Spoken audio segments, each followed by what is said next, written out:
Yes, once again, welcome to Dallas Cowboys headquarters. The Cowboys entered Week 14 of the National Football League season with the confidence after beating both participants from the 2024 Super Bowl within only 5 days. Their offense was explosive, their defense was getting better, and their entire team felt they were finally becoming one of the strongest contenders in the league. However, they now had to travel to Detroit, where the Lions waited inside their loud and unforgiving home stadium. The last time these two teams faced one another, Detroit completely dominated the Cowboys by a score of 47-9. In that game, the Lions used trick plays in which their quarterback threw passes to offensive linemen even after the result was already secured. The Dallas simply could not find a way to slow them down. But things were very different now. The Cowboys had won 3 consecutive games. Their offense ranked near the top of the league with powerful rushing, creative passing, and steady late-game executions.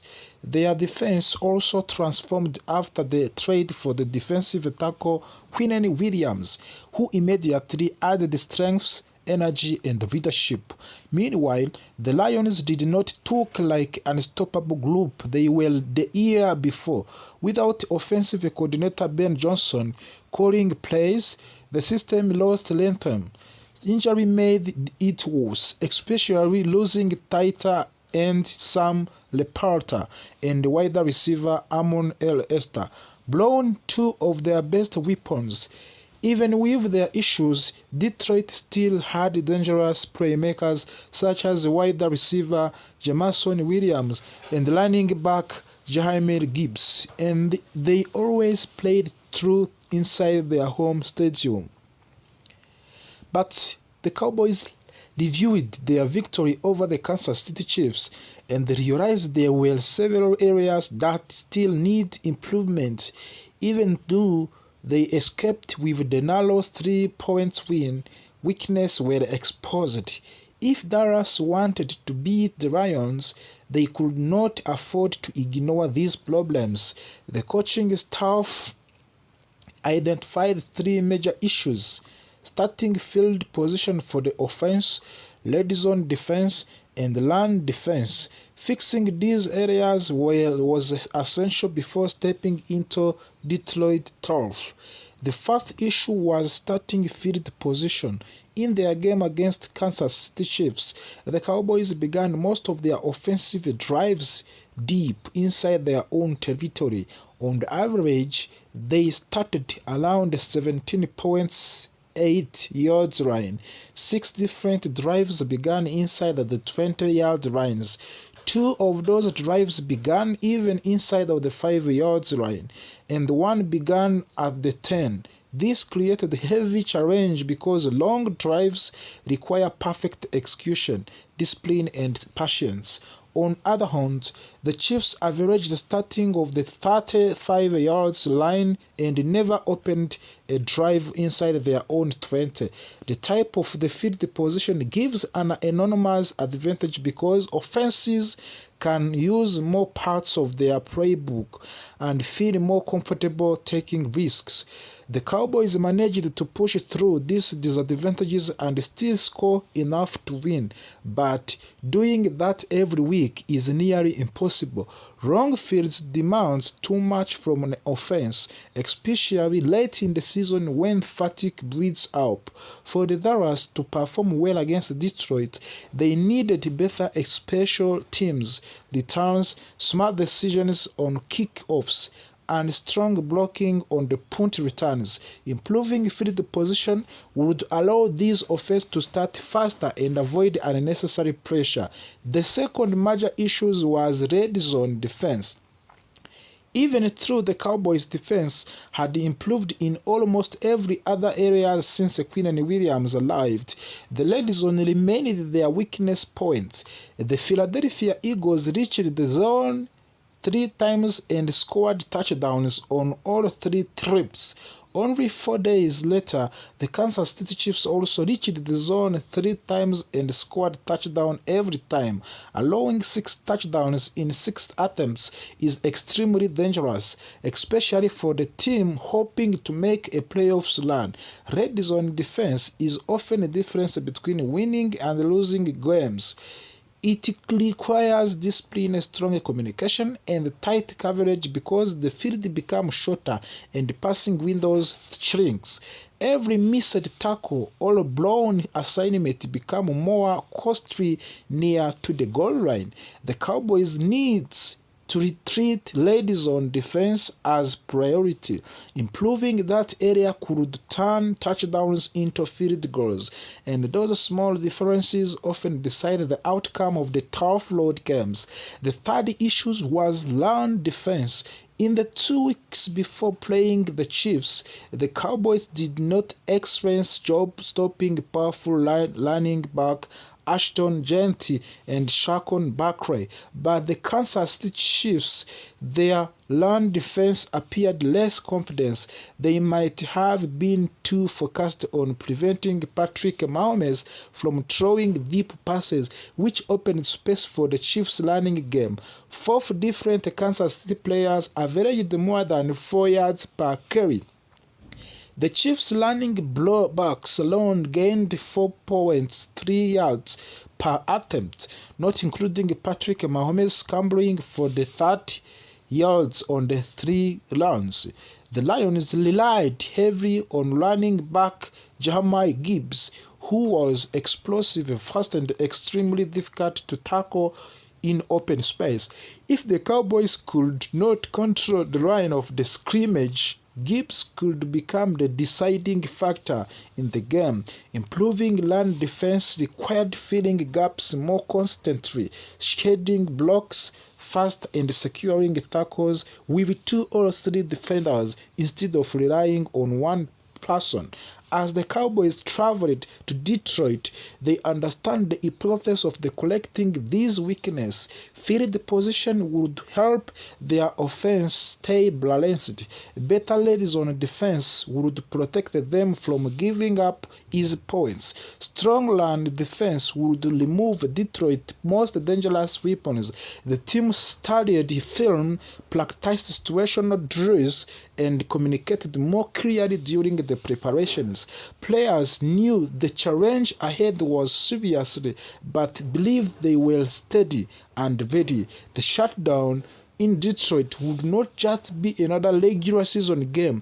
It was a chance for the Cowboys to improve, that their improvements were not temporary. That winning streak means something, and that we were ready to compete at the highest level. To leave Detroit with a victory, they had to execute, stay disciplined, play with the same confidence they had shown in recent weeks. Their path to success depends on learning from their mistakes and refusing to repeat them when facing the teams. Entering week 14 of the 2025 National Football League is not just about wins or losses. It is a story of the survival, recovery, unexpected breakthrough, and the slow but steady rise of the team that has transformed its identity. For weeks, the Cowboys have fought injuries, personal changes, and pressure from every direction. But the December arrives, Dallas begins to feel something it has not truly felt in the years: momentum, confidence, and believes that something special is forming inside of the locker room. As the Cowboys prepare for their Thursday night matchup against the Detroit Lions, the biggest headline does not revolve around the opponents. Instead, it centers on the cornerback Trevon Diggs, whose return from the injured reserve list has been anticipated for more than a month. On Sunday morning, Dallas officially opened Diggs' 21-day practice window, signaling that his return is no longer a question of if, but a question of time. For the Dallas, Diggs is more than a start. He is a defensive playmaker who changes how coordinators draw up their games plans. His ability to track the football, match right receivers step by step, and create turnovers brings the entirely different energy to the secondary. Even though he has played only 19 games since signing $97 million extension, the Cowboys still view him as a long-term successor of the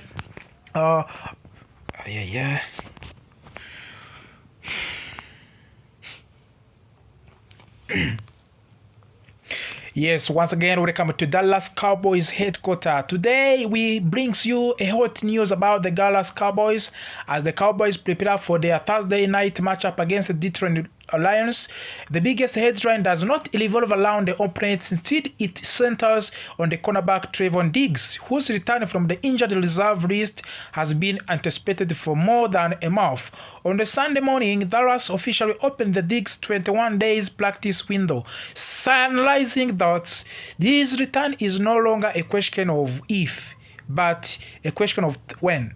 For the Dallas, Diggs is more than a starter.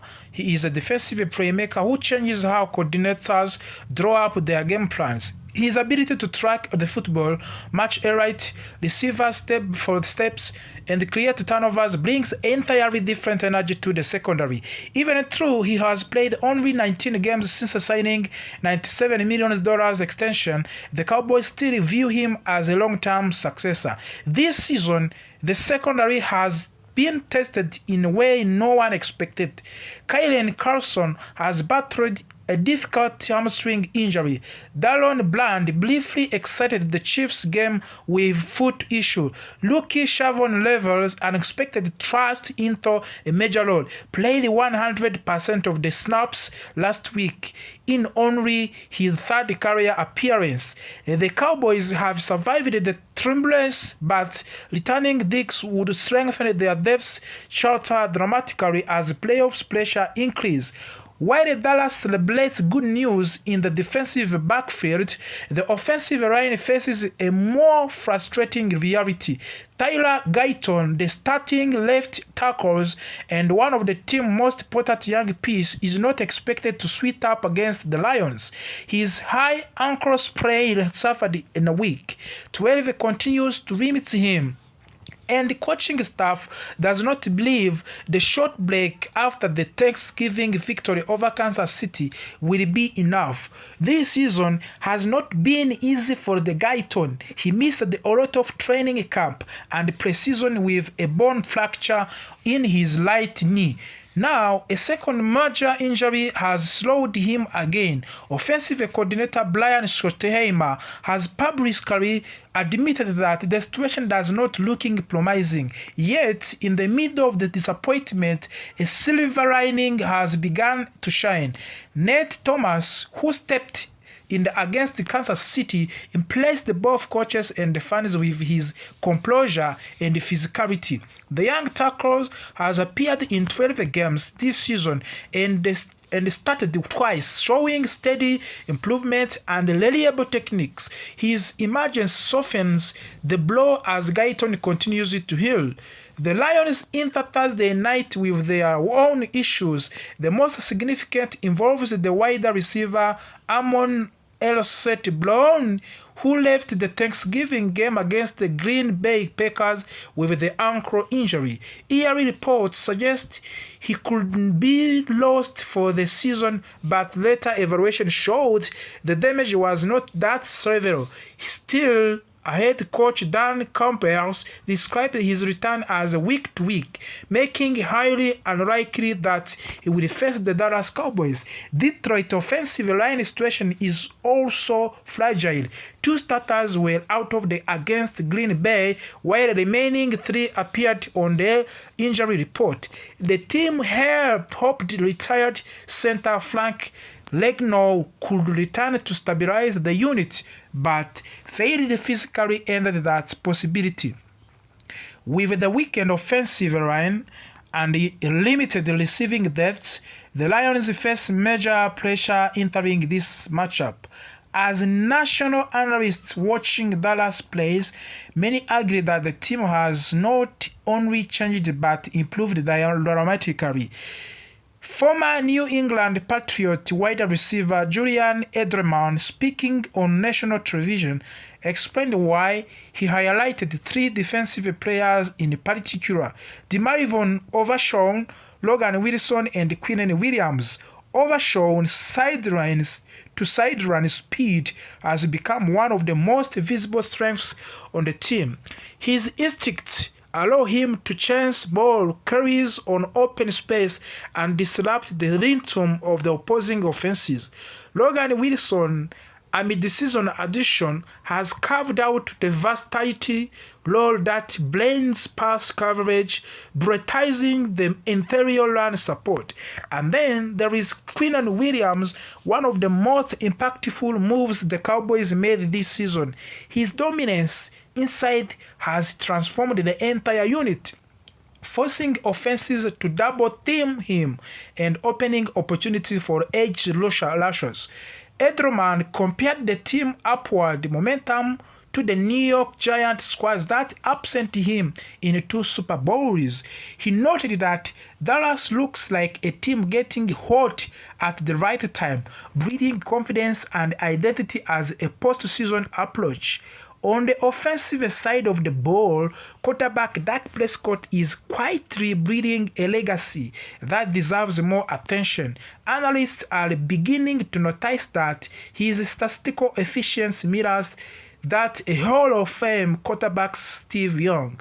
While Young became a legend through accurate decision-making and carefree command of the offense, Prescott is now showing many of the same traits.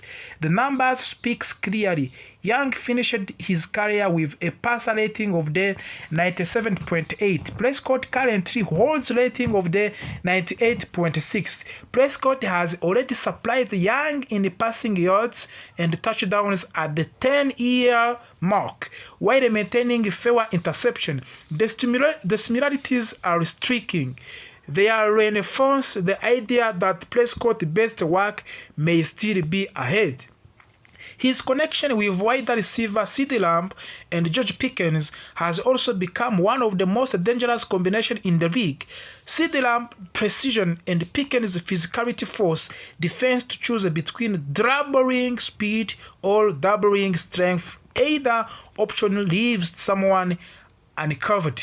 Entering to the Week 14, the Cowboys carry a 3-game winning streak, including a dramatic and emotional Thanksgiving win over the Kansas City Chiefs. The victory felt different. It felt like a turning point, a moment when players realized their sailing was higher than they imagined.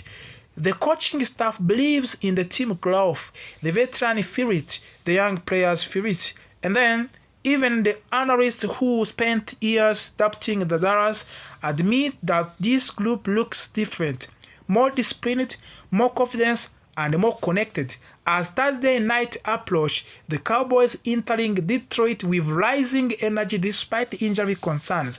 The return of the Trevon Diggs is not a horizon. Nate Thomas continued to gain trust. Dak Prescott plays as a Hall of Fame pace, and the defense, energized by a new addition, looks tougher and more aggressive than at any point in recent season. The stage